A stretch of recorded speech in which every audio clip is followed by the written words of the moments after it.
fools. Got that fire inside, we're rising up to shine. This is our time, yeah, we're feeling so divine. Oh, we're thriving, we'll be thriving, bold and free. Women owning midlife, just you wait and see. Dance through the changes with a heart so strong. This is our anthem, come and sing along. Hello, my friends, and welcome back to Not Your Mother's Midlife. I'm your host, Johanna, and I need to ask you something before we even get started today. Is there a young person in your life, a teenager, a tween, a nephew, a niece, kid you coach or teach? If there is, then you need to stay with me for the next few minutes, and I need you to share this episode when we're done, not because I'm asking you to promote a podcast, but that would be helpful too, but because what I'm about to tell you is information that could actually save a life. And I mean that without even exaggerating. Today we're talking about something called the Yahoo Boys. And if you haven't heard of them before, you're not alone, because I hadn't. Most parents haven't, but your teenagers probably have. And that gap in knowledge is exactly what these criminals count on. The Yahoo Boys are an organized cybercriminal network operating largely out of West Africa, particularly Nigeria. The name goes back to the early days of email scams. You probably remember those. I'm a Nigerian prince emails, and that became a cultural joke. Well, the joke is over. What started as clumsy, easy to spot email cons have evolved into something way more sophisticated, way more dangerous, and really far more targeted. These are not lone predators sitting in dark rooms. This is a system, a business model, complete with training, performance reviews, and group chats where members share tips and celebrate their wins, in air quotes. They have individualized the manipulation of human beings. And right now, one of their biggest and most profitable target is teenagers. On social media, some of these scammers openly show off their flashy cars, designer clothes, and stacks of cash. They present scamming as a glamorous fast track to success. Behind the scenes, they pass around detailed playbooks they call formats, step-by-step scripts for how to reel victims in, how to frighten them, and how to extract money. One of these formulas is literally called the BM format. BM for blackmail. So obvious. They workshop their opening lines. They debate which approach works best on which platforms. They coach each other on how to escalate slowly enough that the victim doesn't notice the danger until it's too late. And the platforms they operate on are exactly the ones your teenagers use every single day. Snapchat, TikTok, Instagram, Discord, gaming platforms with private messaging. Anywhere a young person might accept a message from a stranger without thinking twice. I want to walk you through this step by step because understanding the mechanics is part of what makes it possible to recognize and interrupt it. It starts with a profile that looks completely real, not obviously fake. These aren't poorly lit photos with people who speak broken English anymore. They use stolen images of actual attractive young people. And the profiles have posts, followers, a back history. It looks like a teenager from 2 towns over. The first message is nothing. Completely harmless. Hey, love your vibes. You go to Jefferson High.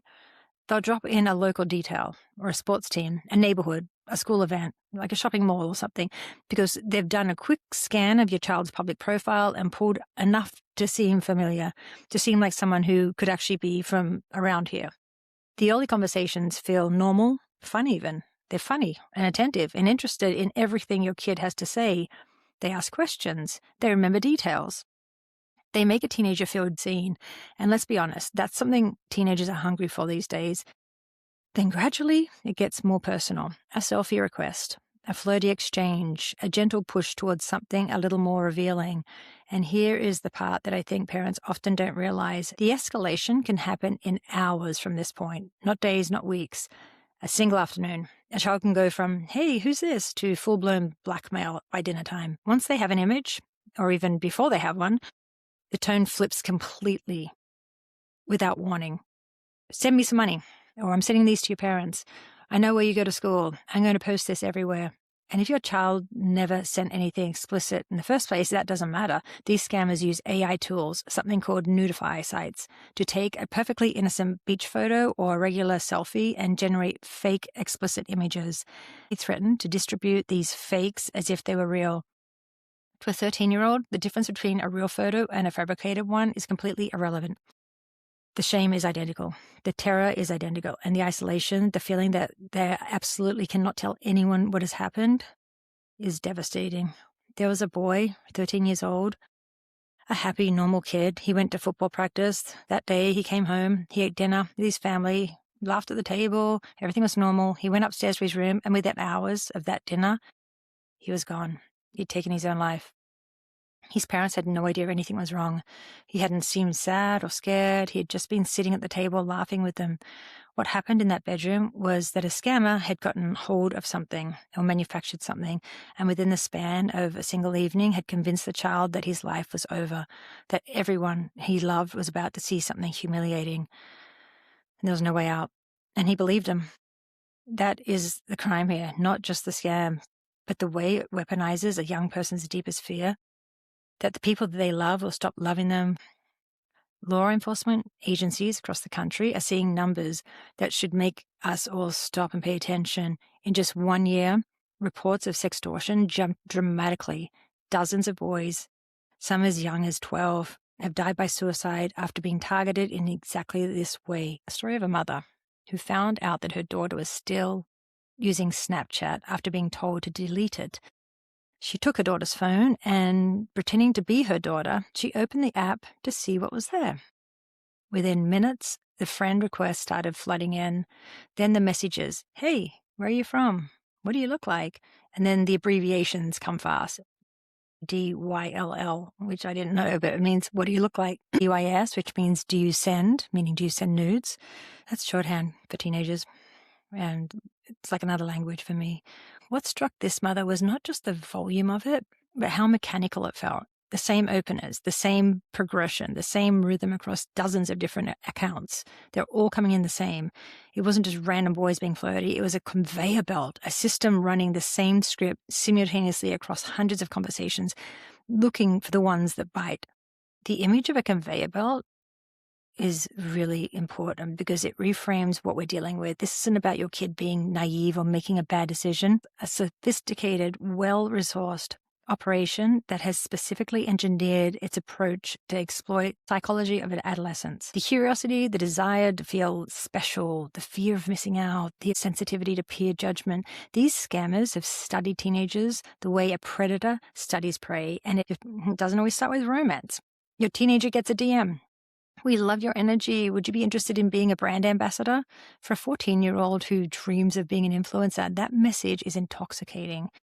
They ask for a few photos, nothing too extreme, maybe just a swimsuit or athletic wear. The teen thinks they're stepping into something exciting. Instead, these photos immediately become leverage. The flattery evaporates and the threat arrives. Send money or these go everywhere. What felt like an opportunity was actually an ambush. And this version is particularly painful because the shame is layered. They feel foolish for wanting it, embarrassed for falling for it. And now they're terrified that the whole world's going to see these photos of them. I know this is a lot, and I know it's heavy, and a lot of you are probably sitting there trying to run a mental inventory of who your kids are talking to online right now. That fear is good, but don't panic. And locking kids off from the internet entirely isn't realistic. So let's talk about what you can actually do. The first and most important thing is the conversation you have before anything happens. Not a lecture. Just talk to your child. I've had this conversation with my teenage sons. And tonight in the car, as you're driving home or over dinner, you might just ask, "Hey, have you heard about sextortion?"